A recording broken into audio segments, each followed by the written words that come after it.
میں نے فاطمہ سلام اللہ علیہا سے زیادہ کسی کو طور طریقہ، روش اور نیک خصلتی میں حضور نبی اکرم صلی اللہ علیہ وآلہ وسلم سے مشابہ نہیں دیکھا۔ حضرت فاطمہ رضی اللہ عنہا ان امور میں حضور نبی کریم صلی اللہ علیہ وآلہ وسلم سے بہت زیادہ مشابہت رکھتی تھیں۔ جس وقت وہ حضور نبی کریم صلی اللہ علیہ وآلہ وسلم کی خدمت اقدس میں حاضر ہوتی تو آپ صلی اللہ علیہ وآلہ وسلم ان کے لیے کھڑے ہو جاتے، ان کی پیشانی چومتے اور انہیں اپنی جگہ پر بٹھاتے۔ حضور صلی اللہ علیہ وآلہ وسلم جب ان کے ہاں تشریف لے جاتے تو وہ آپ صلی اللہ علیہ وآلہ وسلم کے لیے اپنی نشست سے کھڑی ہو جاتی، دست اقدس کا بوسہ لیتی اور آپ صلی اللہ علیہ وآلہ وسلم کو اپنی جگہ پر بٹھاتی۔ اس حدیث میں سیدہ فاطمہ الزہرا سلام اللہ علیہا کا اظہار محبت و تعظیم اپنے ابا حضور نبی کریم صلی اللہ علیہ وآلہ وسلم کے لیے اور آپ صلی اللہ علیہ وآلہ وسلم کا اظہار محبت و فرحت میں اپنی لخت جگر کے لیے کھڑا ہونا ثابت ہے۔ اس ایک حدیث میں قیام للفرحت والمحبت اور قیام للتعظیم دونوں کا ذکر موجود ہے۔ حضرت انس رضی اللہ عنہ روایت کرتے ہیں کہ حضور نبی اکرم صلی اللہ علیہ وآلہ وسلم نے بچوں اور عورتوں کو آتے ہوئے دیکھا۔ راوی بیان کرتے ہیں، میرا خیال ہے کہ حضرت انس رضی اللہ عنہ نے کہا، شادی سے آتے ہوئے دیکھا۔ بس آپ صلی اللہ علیہ وآلہ وسلم خوشی سے کھڑے ہو گئے اور فرمایا، بخدا انصار مجھے سب لوگوں سے زیادہ محبوب ہو۔ یہ کلمات آپ صلی اللہ علیہ وآلہ وسلم نے 3 مرتبہ فرمائے۔ قیام فرحت، یہ قیام فرحت مسرت کے اظہار کے لیے ہے۔ انسان کو جب کسی کے آنے کی خبر ملتی ہے یا خوشی ہوتی ہے تو اس خوشی کا بے ساختہ اظہار جو ہے وہ کھڑے ہو کر کرتا ہے۔ قیام کی اس قسم کے حوالے سے چند احادیث ہم بیان کریں گے۔ عون بن حذیفہ اپنے والد سے روایت کرتے ہیں، انہوں نے فرمایا کہ جب حضرت جعفر رضی اللہ عنہ ہجرت حبشہ سے مدینہ آئے تو حضور نبی اکرم صلی اللہ علیہ وآلہ وسلم نے آگے بڑھ کر ان سے معانقہ کیا، ان کی پیشانی کو چوما اور فرمایا، مجھے نہیں معلوم کہ دونوں میں سے زیادہ خوشی مجھے کس بات پر ہوئی ہے، فتح خیبر پر یا جعفر کے آنے پر۔ اسی طرح ہے کہ فتح مکہ کے روز اکرمہ یمن کی طرف بھاگ گئے تھے اور ان کی اہلیہ نے انہیں واپس لانے میں بنیادی کردار ادا کیا اور انہی کی ترغیب سے اکرمہ مسلمان ہو کر حضور نبی اکرم صلی اللہ علیہ وآلہ وسلم کی خدمت میں حاضر ہوئے۔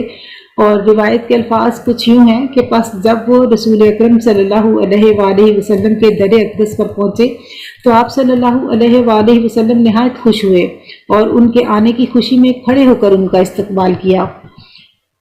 آپ صلی اللہ علیہ وآلہ وسلم کا یہ قیام الفرحت تھا، اس لیے کہ اکرمہ بن ابو جہل کا قبول اسلام آپ صلی اللہ علیہ وآلہ وسلم کے لیے انتہائی مسرت انگیز اور راحت افزا تھا۔ آپ صلی اللہ علیہ وآلہ وسلم ان کی آمد پر اس قدر خوش ہوئے کہ بے ساختہ ان کے استقبال کے لیے کھڑے ہو گئے۔ ایک دن حضور نبی اکرم صلی اللہ علیہ وآلہ وسلم حضرت عائشہ صدیقہ رضی اللہ عنہا کے حجرے میں تشریف فرما تھے کہ حضرت زید بن حارثہ نے دروازے پر دستک دی۔ آپ صلی اللہ علیہ وآلہ وسلم جان گئے کہ کون آیا ہے، لہٰذا آپ صلی اللہ علیہ وآلہ وسلم اسی وقت کھڑے ہو گئے۔ آپ صلی اللہ علیہ وآلہ وسلم نے اس طرح کھڑے ہو کر قیام الفرحت اور قیام استقبال کے جو اس طرح کا کھڑا ہونا تھا، قیام فرحت اور قیام استقبال کے ذیل میں تھا۔ محدثین نے یہ روایت اسلامی آداب کے ذیل میں بھی بیان کی ہے کہ جو اس طرح کے قیام کے جواز پر دلیل ہے۔ حضرت عائشہ صدیقہ رضی اللہ عنہ فرماتی ہیں کہ جب حضرت زید بن حارثہ رضی اللہ عنہ مدینہ منورہ آئے تو حضور نبی اکرم صلی اللہ علیہ وآلہ وسلم میری قیام گاہ میں تشریف فرما تھے۔ انہوں نے دروازہ کھٹکھٹایا۔ رسول اکرم صلی اللہ علیہ وآلہ وسلم اپنے کپڑے سنبھالتے ہوئے فوری ان کے استقبال کے لیے کھڑے ہو گئے۔ اللہ کی قسم، میں نے اس سے قبل اور بعد کبھی آپ صلی اللہ علیہ وآلہ وسلم کو مکمل لباس کے بغیر لباس استراحت میں کسی سے ملتے نہ دیکھا۔ بس آپ صلی اللہ علیہ وآلہ وسلم نے ان سے معانقہ کیا اور ان کا بوسہ لیا۔ آقا صلی اللہ علیہ وآلہ وسلم فوری طور پر حضرت زید بن حارثہ رضی اللہ عنہ کی آواز سن کر صرف اظہار محبت و فرحت کے طور پر ان کی پذیرائی کے لیے آگے بڑھے تھے۔ اس طرح آپ صلی اللہ علیہ وآلہ وسلم نے امت کو آداب سکھا دیے کہ کسی پیارے کی آمد پر اس کا استقبال جو ہے وہ کس طرح پرتپاک انداز سے کرنا چاہیے۔ پس چاہت اور خوشی کے عالم میں کسی کو چومنا قیام استقبال اور قیام فرحت کا اگلا قدم ہے۔ قیام تعظیم، یہ قیام تعظیم کے لیے ہے جس سے اظہار احترام مقصود ہوتا ہے، جیسے امتی کا قیام نبی کے لیے، اولاد کا والدین کے لیے، مریدین کا شیخ کے لیے، شاگردوں کا استاد کے لیے اور چھوٹوں کا بڑوں کے لیے۔ یہ قیام کسی کی عزت و کرامت اور شرف و بزرگی کی وجہ سے بھی ہو سکتا ہے اور کسی کے تقدس و احترام کے پیش نظر بھی۔ قیام استقبال اور قیام تعظیم میں فرق۔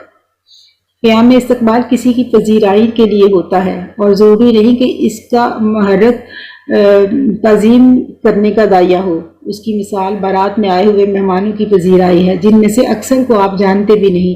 اس کے علاوہ آپ کو ملنے والا کوئی نووارد مہمان بھی ہو سکتا ہے جس کے استقبال کے لیے آپ محض رسماً کھڑے ہو جاتے ہیں، جبکہ اس کے برعکس آپ اپنے استاد اور شیخ کے لیے تعظیماً کھڑے ہوتے ہیں۔ اسی طرح آپ قرآن حکیم کے ذکر، حضور نبی کریم صلی اللہ علیہ وآلہ وسلم کے ذکر اور مشائخ کی تعظیم کے لیے کھڑے ہوتے ہیں۔ صحابہ کرام رضی اللہ عنہم کا حضور نبی کریم صلی اللہ علیہ وآلہ وسلم کے لیے تعظیماً قیام کا معمول۔ صحابہ کرام رضی اللہ عنہم کا معمول تھا کہ وہ حضور نبی کریم صلی اللہ علیہ وآلہ وسلم کے لیے تعظیماً کھڑے ہوتے۔ حضرت ابو ہریرہ رضی اللہ عنہ فرماتے ہیں کہ رسول اللہ صلی اللہ علیہ وآلہ وسلم ہماری مجلس میں تشریف فرما ہو کر ہمارے ساتھ گفتگو فرمایا کرتے تھے، پھر جب قیام فرماتے تو ہم سب بھی ساتھ ہی کھڑے ہو جاتے اور اس وقت تک کھڑے رہتے جب تک کہ ہم آپ صلی اللہ علیہ وآلہ وسلم کو اپنی ازواج مطہرات میں سے کسی کے گھر میں داخل ہوتا نہ دیکھ لیتے۔ اس حدیث سے واضح ہے کہ حضور صلی اللہ علیہ وآلہ وسلم جب گھر جانے کے ارادہ سے اپنی جائے نشست سے اٹھتے تو صحابہ کرام رضی اللہ عنہم آپ صلی اللہ علیہ وآلہ وسلم کے لیے قیام کرتے۔ حدیث کے الفاظ کچھ اس طرح سے ہیں کہ پھر جب قیام فرماتے تو ہم سب بھی ساتھ ہی کھڑے ہو جاتے۔ اس مفہوم کی وضاحت کرتے ہیں کہ صحابہ کا قیام صرف حضور نبی اکرم صلی اللہ علیہ وآلہ وسلم کی تعظیم کی خاطر ہوتا تھا اور وہ اس وقت تک کھڑے رہتے تھے جب تک کہ آپ صلی اللہ علیہ وآلہ وسلم اپنے حجروں میں سے کسی ایک میں داخل نہ ہو جاتے۔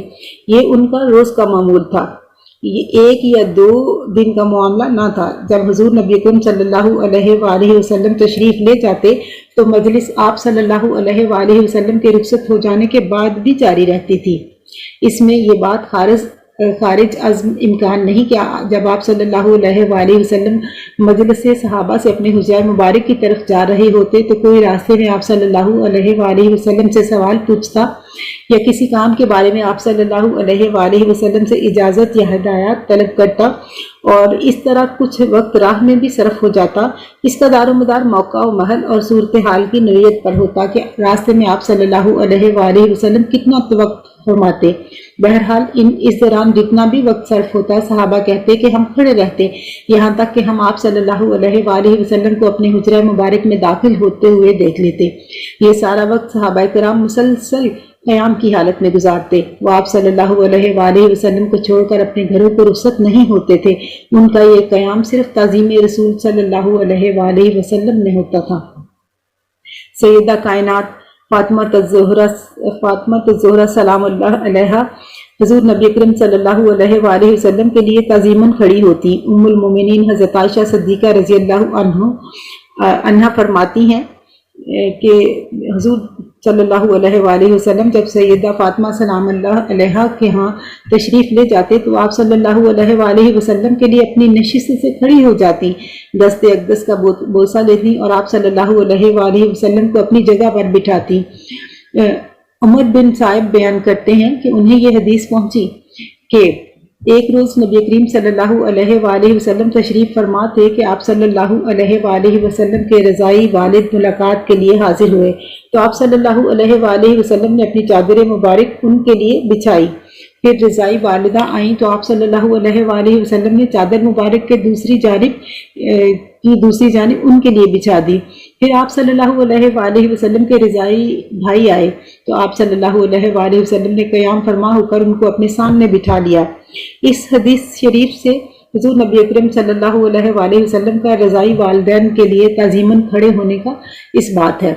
حضرت ام فضل رضی اللہ عنہ سے مروی ہے کہ بے شک حضرت عباس رضی اللہ عنہ ایک روز حضور نبی کریم صلی اللہ علیہ وآلہ وسلم کے پاس آئے تو آپ صلی اللہ علیہ وآلہ وسلم ان کو دیکھتے ہی اٹھ کھڑے ہوئے اور ان کی پیشانی چوم کر اپنی دائیں طرف بٹھا لیا۔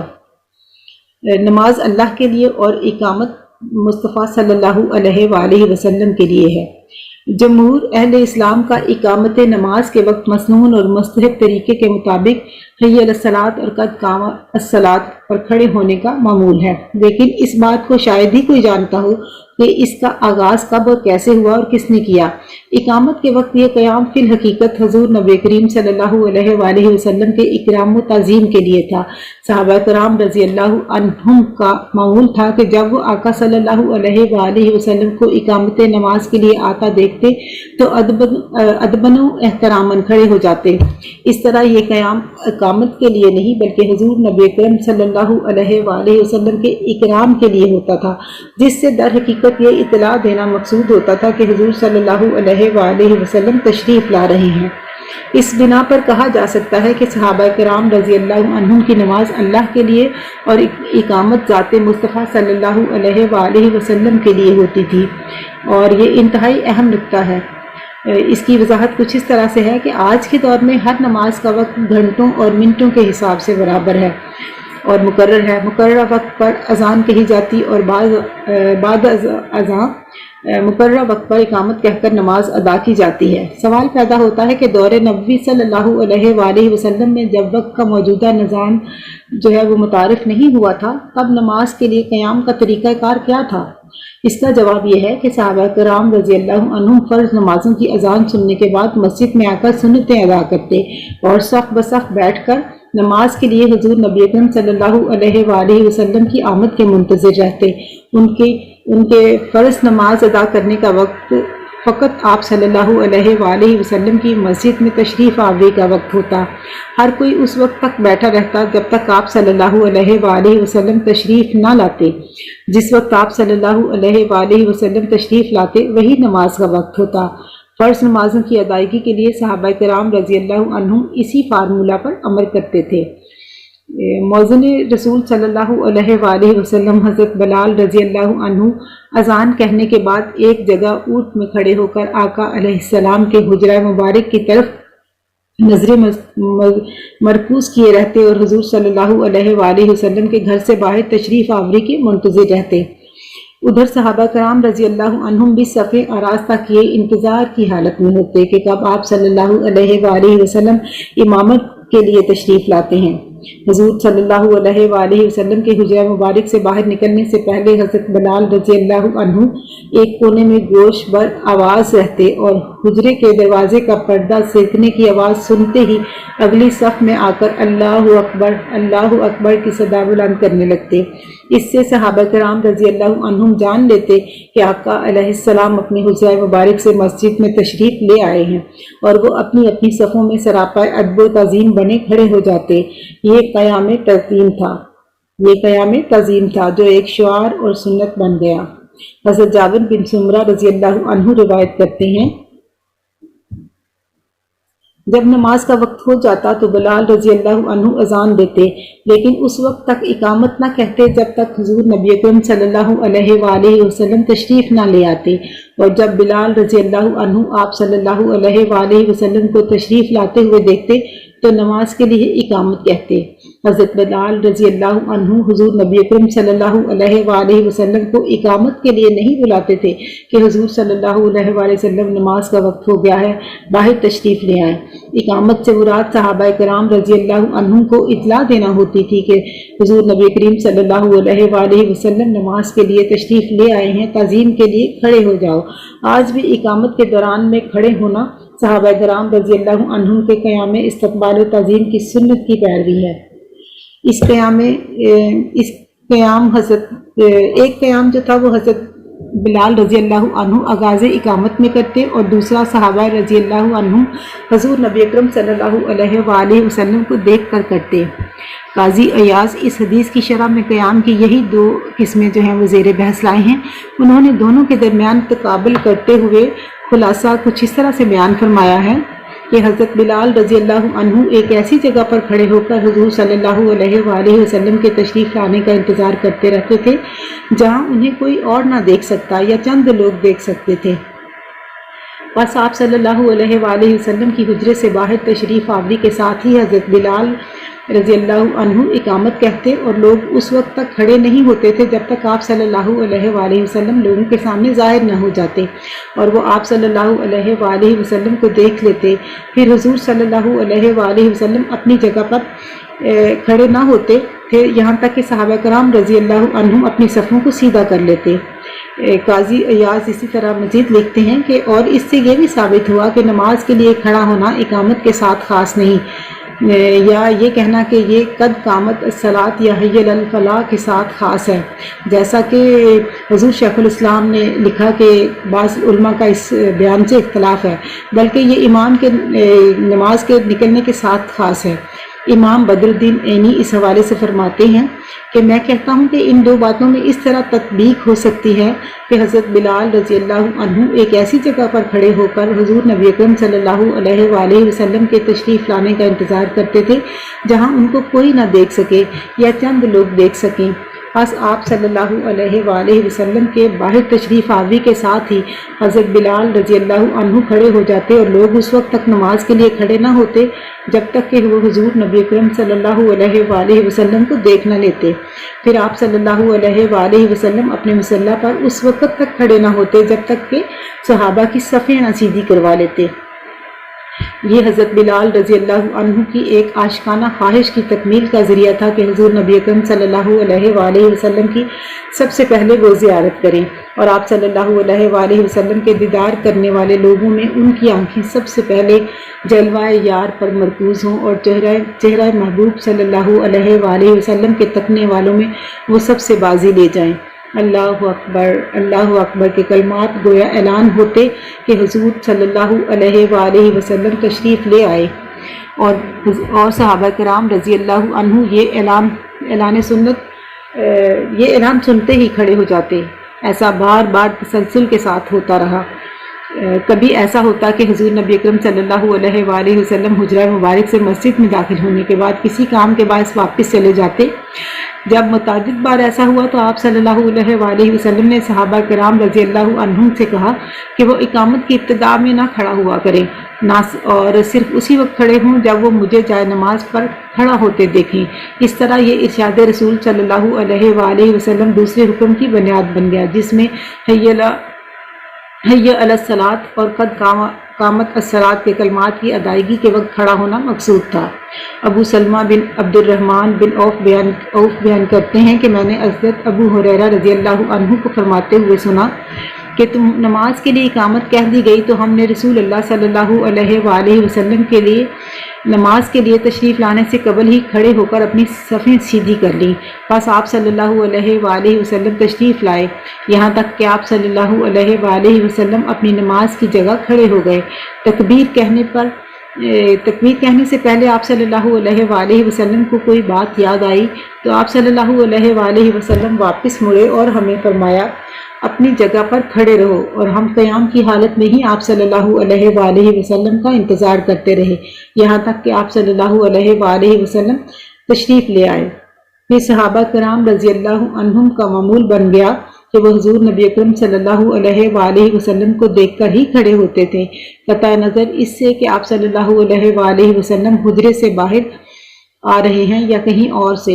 ان کا کھڑا ہونا آپ صلی اللہ علیہ وآلہ وسلم کی تعظیم کے لیے ہوتا، اور حضرت ابو قتادہ رضی اللہ عنہ سے روایت ہے کہ حضور نبی اکرم صلی اللہ علیہ وآلہ وسلم نے فرمایا جب نماز کے لیے اقامت کہی جائے تو تم اس وقت تک نہ کھڑے ہوا کرو جب تک مجھے نہ دیکھ لو، صرف میری آمد پر کھڑے ہوا کرو۔ یہ حدیث صحیح بخاری، صحیح مسلم اور جامع ترمذی کی ہے، جس میں حضور نبی اکرم صلی اللہ علیہ وآلہ وسلم نے اقامت صلاۃ کے حوالے سے امت کو دوسرا حکم دیا۔ جس نے صحابہ کرام رضی اللہ عنہ کے پہلے معمول کو تبدیل کر دیا، جس کی روح سے آئمہ حدیث کے مطابق وہ تکبیر کی صدا سن کر کھڑے ہوتے تھے۔ امام بخاری اس کتاب کو کتاب الاذان کے باب لوگ اقامت کے وقت جب امام کو دیکھیں تو کب کھڑے ہوں، اور امام مسلم کتاب المساجد و مواضع الصلاۃ کے باب کہ لوگ نماز کے لیے کب کھڑے ہوں، اور امام ترمذی اسے کتاب الجمعہ کے باب کہ آغاز نماز کے وقت لوگوں کے کھڑے ہو کر امام کے انتظار کرنے کی ناپسندیدگی کے تحت لائے ہیں۔ ان ابواب میں موضوع کی جو تشریح ہے وہ توضیح کے لیے علماء کرام جو احادیث لائے ہیں وہ قیام ہی کے حوالے سے ہیں۔ اس سے وہ یہ بتانا چاہتے ہیں کہ مقتدی حضرات نماز کے لیے امام کی موجودگی یا غیر موجودگی میں کب کھڑے ہوں۔ انہوں نے تصریح کر دی ہے کہ دوران اقامت وقت قیام کا انحصار امام کو دیکھنے پر ہے، اور اس وقت صحابہ کرام رضی اللہ عنہم کے امام الانبیاء حضور نبی کریم صلی اللہ علیہ وآلہ وسلم تھے۔ حضور نبی اکرم صلی اللہ علیہ وآلہ وسلم کا یہ حکم تھا کہ جب اقامت پڑھی جائے تو اس وقت تک کھڑے نہ ہوا کرو جب تک کہ مجھے نہ دیکھ لو۔ حدیث کے یہ الفاظ غور طلب ہیں۔ اگر ادب کرانا ملحوظ نہ ہوتا تو آپ صلی اللہ علیہ وآلہ وسلم لوگوں کو اقامت کی تکبیر کے ساتھ ہی کھڑے ہونے کا حکم دے دیتے، جبکہ اس کے برعکس انہیں کہا گیا کہ جب تم دیکھ لو کہ میں امامت کے لیے آ گیا ہوں تو بلا تاخیر میرے لیے کھڑے ہو جایا کرو۔ پس ثابت ہوا کہ صحابہ کرام رضی اللہ عنہم کا قیام رسول اللہ صلی اللہ علیہ وآلہ وسلم کے لیے تھا، نہ کہ نماز کے لیے، اور یہ قیام استقبال اور قیام تعظیم تھا۔ یہی روایت امام بخاری نے دوسرے طریق سے حضرت ابو قتادہ رضی اللہ عنہ سے یوں بیان کی ہے کہ حضور نبی کریم صلی اللہ علیہ وآلہ وسلم نے فرمایا، جب نماز کے لیے اقامت کہی جائے تو تم اس وقت تک کھڑے نہ ہوا کرو جب تک مجھے دیکھ نہ لو، اور تم اپنے اوپر سکون کو لازم کر لو، یعنی نماز کے قیام میں عجلت سے کام نہ لو۔ اس حدیث سے واضح ہو گیا کہ صحابہ کرام رضی اللہ عنہم کو یہ حکم تھا کہ جب تک وہ حضور نبی اکرم صلی اللہ علیہ وآلہ وسلم کو دیکھ نہ لیں دوران اقامت کھڑے نہ ہوں۔ اس حکم سے یہ ثابت ہوا کہ تکبیر تحریمہ پر نماز کا قیام تو اللہ کے لیے ہے، جبکہ اقامت پر قیام جو ہے وہ حضور نبی کریم صلی اللہ علیہ وآلہ وسلم کی وجہ سے ہے۔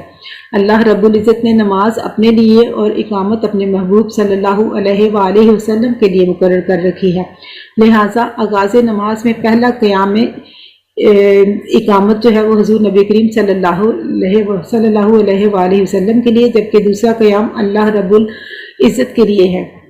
اسحاق نے اپنی روایت میں معمر اور شیبان سے حدیث بیان کرتے ہوئے ان الفاظ کا اضافہ کیا ہے کہ یہاں تک کہ تم مجھے نماز کے لیے نکلتا ہوا دیکھ لو۔ لوگ صحیح مسلم کا مطالعہ تو کرتے ہیں لیکن وہ اس نقطہ کو سمجھنے کی زحمت گوارا نہیں کرتے جو امام مسلم نے درج ذیل حدیث میں جو ہے وہ بیان کی ہے کہ صحیح مسلم کی درج ذیل حدیث کے منتخب الفاظ اور صحابہ کرام کے کلام سے بالخصوص متذکرہ بالا نقطہ علم نشرہ ہو جاتا ہے۔ یہ اہم حدیث جسے ہم حدیث عشق بھی کہہ سکتے ہیں، اس میں حضور نبی اکرم صلی اللہ علیہ وآلہ وسلم کے ادب و توقیر کی تعلیم مضمر ہے، اور حضرت ابو ہریرہ رضی اللہ عنہ فرماتے ہیں، حدیث کے الفاظ کچھ یہ ہیں کہ بے شک نماز رسول اللہ صلی اللہ علیہ وآلہ وسلم کے لیے ہی کھڑی کی جاتی تھی۔ آگے اس طرح سے بیان کرتے ہیں کہ یہ ہماری اقامت نماز صرف رسول اللہ صلی اللہ علیہ وآلہ وسلم کی ذات کے لیے ہوتی تھی۔ اس کی توجیہ انہوں نے یہ بیان کی ہے کہ حضور نبی اکرم صلی اللہ علیہ وآلہ وسلم کے مصلی پر اپنی جگہ پر کھڑے ہونے سے پہلے ہی لوگ اپنی جگہوں پر کھڑے ہو جاتے تھے۔ اس حدیث مبارکہ سے معلوم ہوا کہ نماز کی اقامت اس لیے کہی جاتی تھی تاکہ لوگوں کو مطلع کیا جائے کہ وہ آپ صلی اللہ علیہ وآلہ وسلم کی مصلی پر آمد سے پیشتر ہی اپنی صفیں باندھ لیں اور اپنی اپنی جگہ پر کھڑے ہو جائیں۔ حضرت ابو ہریرہ رضی اللہ عنہ نے یہ نہیں کہا کہ لوگ نماز کے لیے صفیں بنا لیتے، بلکہ یہ کہا کہ وہ آپ صلی اللہ علیہ وآلہ وسلم کی امامت کے لیے تشریف لانے اور مصلی کو زینت بخشنے سے پہلے ہی آپ صلی اللہ علیہ وآلہ وسلم کے استقبال و پذیرائی کے لیے صفیں باندھ کر کھڑے ہو جاتے۔ اس سے یہ بات واضح ہو جاتی ہے کہ یہ قیام استقبال اور قیام تعظیم مصطفیٰ صلی اللہ علیہ وآلہ وسلم تھا، قیام نماز کے لیے نہیں تھا۔ قیام اکرام انسانی، میت کا احترام اکرام الانسان کے زمرے میں آتا ہے، جو کہ آپ صلی اللہ علیہ وآلہ وسلم کی سنت مبارکہ سے ثابت ہے۔ اس حوالے سے حضور نبی اکرم صلی اللہ علیہ وآلہ وسلم کا معمول تھا کہ آپ صلی اللہ علیہ وآلہ وسلم جنازے کے احترام میں کھڑے ہو جاتے تھے، خواہ وہ کسی غیر مسلم کا بھی ہوتا، اور آپ صلی اللہ علیہ وآلہ وسلم کا یہ قیام جذب انسانی کے اکرام کی وجہ سے ہوتا۔ حضرت عامر بن ربیعہ رضی اللہ عنہ فرماتے ہیں کہ حضور نبی اکرم صلی اللہ علیہ وآلہ وسلم نے فرمایا، جب تم کوئی جنازہ دیکھو تو احتراماً کھڑے ہو جایا کرو یہاں تک کہ وہ تمہارے پاس سے گزر جائے۔ دوسری روایت حضرت عامر بن ربیعہ رضی اللہ عنہ سے ان الفاظ میں مروی ہے کہ حضور نبی اکرم صلی اللہ علیہ وآلہ وسلم نے فرمایا، جب تم کوئی جنازہ دیکھو تو احتراماً کھڑے ہو جاؤ یہاں تک کہ وہ تمہارے پاس سے گزر جائے یا کندھوں سے رکھ دیا جائے۔ حضور نبی اکرم صلی اللہ علیہ وآلہ وسلم کا یہ حکم جو ہے وہ حکم قیام جو ہے وہ جسد انسانی کے احترام میں ہے۔ اسی کرام انسانی کے باب میں امام بخاری نے الصحیح کی کتاب الجنائز میں بیان کیا ہے، جو ایک یہودی کے جنازے سے متعلق ہے، کہ حضرت جابر بن عبداللہ رضی اللہ عنہما فرماتے ہیں، ایک جنازہ ہمارے سامنے سے گزرا تو حضور نبی اکرم صلی اللہ علیہ وآلہ وسلم اس کے لیے کھڑے ہو گئے، اور ہم سب بھی آپ صلی اللہ علیہ وآلہ وسلم کے ساتھ کھڑے ہو گئے۔ یہاں صحابہ کا مقام ادب ملاحظہ کریں کہ وہ جنازہ دیکھ کر بیٹھے نہیں رہے، بلکہ حضور نبی اکرم صلی اللہ علیہ وآلہ وسلم کو کھڑے ہوتے دیکھ کر فی الفور کھڑے ہو گئے، لیکن انہوں نے اپنے دل کی بات بتا دی۔ انہوں نے عرض کیا، یا رسول اللہ، یہ تو یہودی کا جنازہ ہے۔ حضور نبی اکرم صلی اللہ علیہ وآلہ وسلم نے ان کی بات سن لی اور فرمایا، جب تم جنازہ دیکھو تو احتراماً کھڑے ہوا کرو، قطع نظر اس بات کے کہ یہودی ہے یا مسلمان۔ جب کوئی جنازہ دیکھیں تو اس کے لیے کھڑے ہو جانا چاہیے، اور یہ قیام انسان کے مردہ جسم کا احترام ہے۔ جہاں تک انسان ہونے کا تعلق ہے، یہودی اور مسلمان میں کوئی فرق نہیں، دونوں انسان ہیں، اور احترام آدمیت کے اعتبار سے دونوں کا مردہ جسم اکرام کا مستحق ہے۔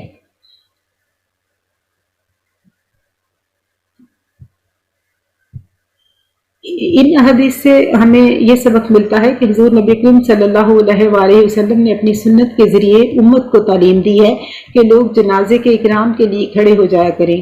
پس وہ لوگ جو قیام کے مطلقاً قائل نہیں، انہیں سنت مصطفیٰ صلی اللہ علیہ وآلہ وسلم سے کوئی ربط نہیں، کیونکہ یہ ثابت ہو چکا ہے کہ آقا علیہ السلام نے نماز کے علاوہ بھی مختلف مواقع پر قیام فرمایا ہے۔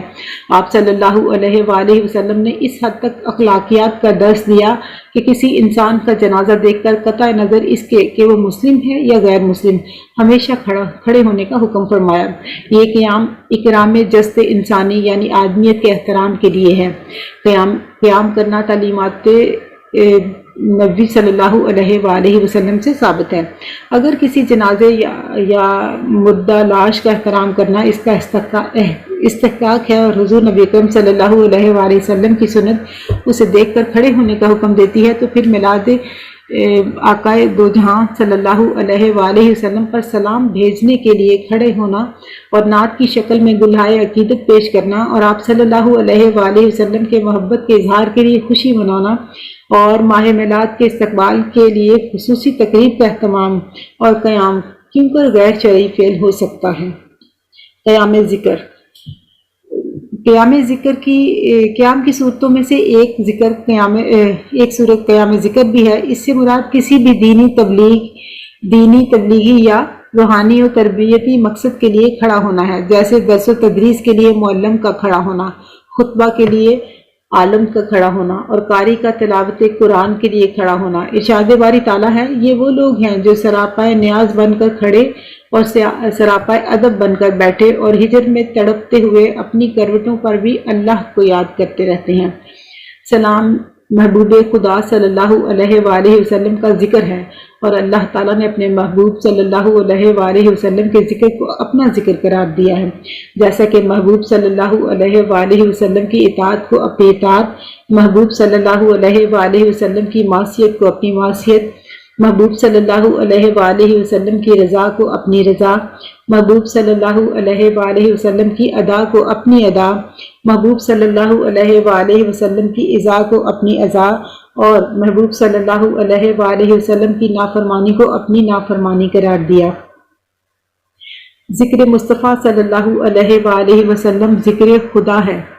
خالق کائنات نے اپنے حبیب حضرت محمد مصطفیٰ صلی اللہ علیہ وآلہ وسلم کے خلق عظیم، عجز و انکساری اور مقام ابدیت میں درجہ کمال پر پہنچنے کے باعث آپ صلی اللہ علیہ وآلہ وسلم کو ذکر کو دنیا کی ہر چیز پر بلندی اور رفعت کا مورد ٹھہرایا۔ ارشاد فرمایا وَرَفَعْنَا لَكَ ذِكْرَكَ، اور ہم نے آپ کا ذکر آپ کی خاطر اپنے ذکر کے ساتھ ملا کر دنیا و آخرت میں ہر جگہ بلند کر دیا۔ اس ارشاد خداوندی کی تفسیر اس حدیث مبارکہ کے مضمون سے بخوبی ہو جاتی ہے۔ حضرت ابو سعید خدری رضی اللہ عنہ روایت کرتے ہیں کہ رسول اکرم صلی اللہ علیہ وآلہ وسلم نے فرمایا، میرے پاس جبرائیل علیہ السلام آئے اور انہوں نے کہا، بے شک آپ کا اور میرا رب آپ سے استفسار فرماتا ہے، میں نے آپ کا ذکر کیسے بلند کیا ہے؟